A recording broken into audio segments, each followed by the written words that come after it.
Assalamualaikum warahmatullahi wabarakatuh. Berjumpa lagi dengan Bu Silky di materi akidah akhlak menghindari dosa besar. Kita akan membahas beberapa hal mengenai materi menghindari dosa besar yang selanjutnya saya bahas. Pada pertemuan kali ini saya hanya akan membahas dua materi pada bab ini karena jenisnya sangat banyak sekali.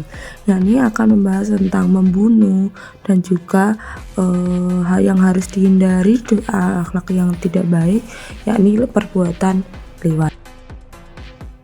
Materi membunuh yang pertama. Kenapa kita dilarang dalam perbuatan membunuh? Karena hal ini dinisbatkan dalam surat Al-Isra ayat 33.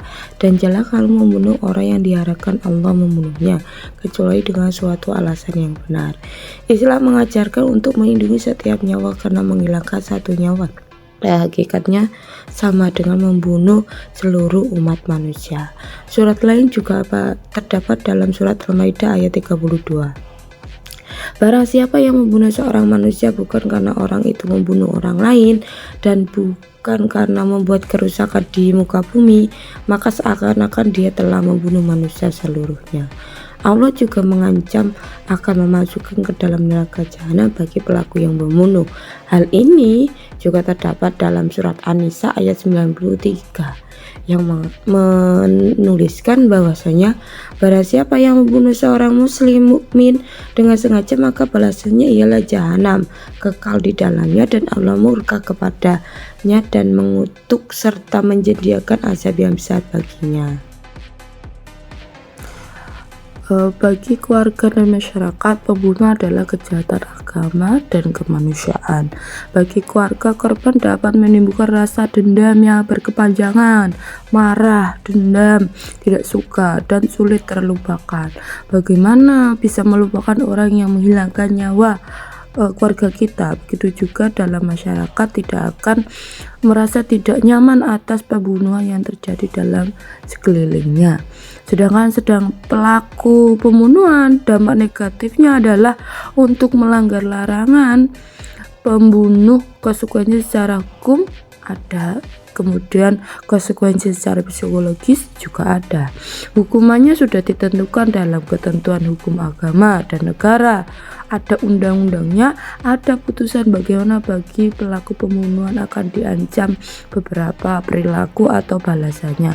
Dari aspek psikologis, orang-orang yang melakukan pembunuhan akan merasakan ketidaktenangan, jiwanya gelisah, dan seumur hidup akan dihantui perasaan bersalah karena sudah menghilangkan nyawa, sehingga jiwanya akan mengalami ketidakstabilan.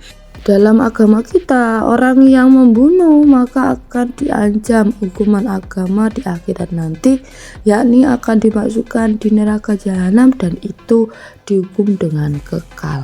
Selanjutnya kita masuk ke perbuatan tercela juga, yakni perbuatan liwat.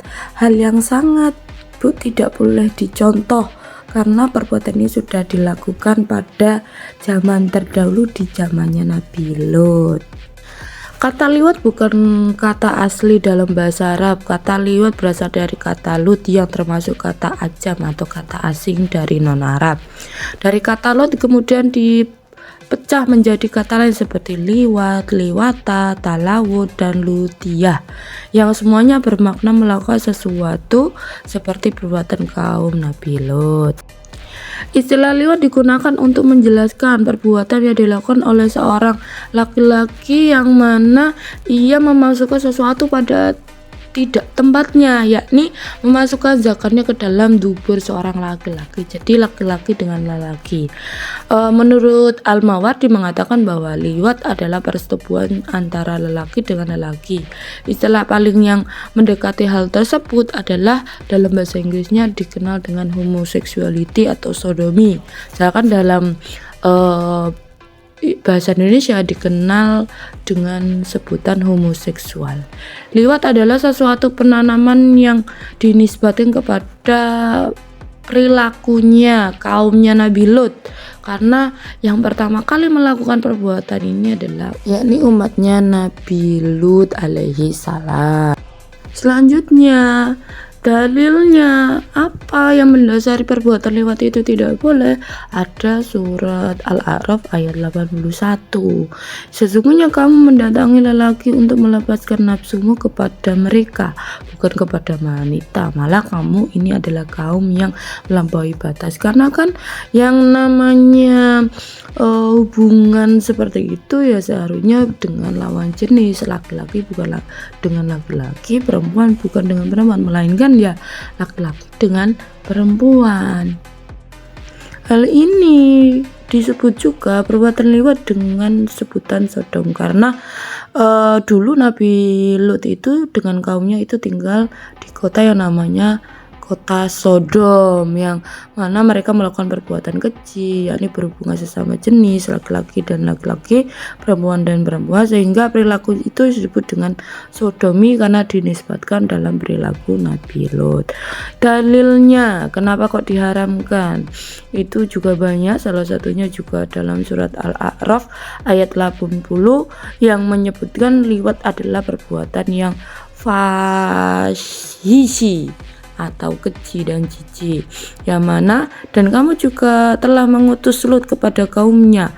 Ingatlah tak kala dia berkata kepada mereka, mengapa kamu mengerjakan perbuatan fahisyah itu yang belum pernah dikerjakan oleh seorang pun di dunia ini sebelummu? Kenapa mereka melakukan tersebut? Adapun tentang keharaman perbuatan yang termasuk dalam kategori fahishi atau yang sesuatu hal yang keji atau jijik juga dijelaskan dalam surat Al-A'raf ayat 33, yang mana katakanlah Tuhanku hanya mengharamkan perbuatan yang keji baik yang nampak maupun yang tersembunyi. Jika liwat disebut dengan fahisyah, sementara dalam ayat yang lain juga dijelaskan bahwasanya Allah juga mengharamkan perbuatan itu, maka hal itu menunjukkan dengan jelas dengan tampak keraguan bahwa liwat adalah perbuatan maksiat yang diharamkan oleh Allah. Zina juga termasuk dosa besar dan sangat berbahaya bagi kehidupan manusia. Namun, liwat di samping termasuk dosa besar, perilaku ini juga berbahaya disandingkan atau malah lebih berat daripada perbuatan zina. Allah benci dengan ungkapan atau perbuatan perilaku liwat yang mana Allah menyebutnya juga disebut dengan musyrifin, orang yang melampaui batas, kabait, perbuatan keji, juga mufsidin, kaum mufsidin, kelompok yang berbuat kerusakan, serta zolim, orang yang berbuat zolim. Dampak negatifnya juga pasti, dampak negatifnya sangat banyak. Yang pertama di sini saya mencantumkan dikategorikan sebagai orang yang melampaui batas atau disebut dengan musyrifin sebagaimana surat Al-A'raf ayat 81 yang menjelaskan hal tersebut. Yang kedua atau yang B, dilaknat oleh Allah sebagaimana sabda Nabi Muhammad. Allah melaknat orang yang melakukan perbuatan seperti kaum Lot. Allah melaknat orang yang melakukan perbuatan kaum Lot sebanyak 3 kali. Bayangkan 3 kali Allah menyebut itu. Dampak negatif lainnya, daya rusak liwat lebih besar pada zina. Bayangkan zina aja udah besar atau sudah dahsyat, nah ini melampaui dari zina tersebut. Bagaimana rusaknya itu? Karena zina akan berdampak kepada rusaknya nasab dan hilangnya keharmonisan keluarga, namun liwat akan lebih berbahaya daripada zalim karena mengancam keberlangsungan spesies manusia. Selanjutnya, Allah menanamkan orang yang melakukan liwat sebagai kaum perusak dan orang yang zalim, sebagaimana firman Allah dalam surat Al-Ankabut ayat 30-31. Nabi Lut di sini berdoa kepada Allah, ya Tuhanku, tolonglah aku, berikanlah kaumnya Nabi Lut itu azab atas kaum yang berbuat kerusakan itu.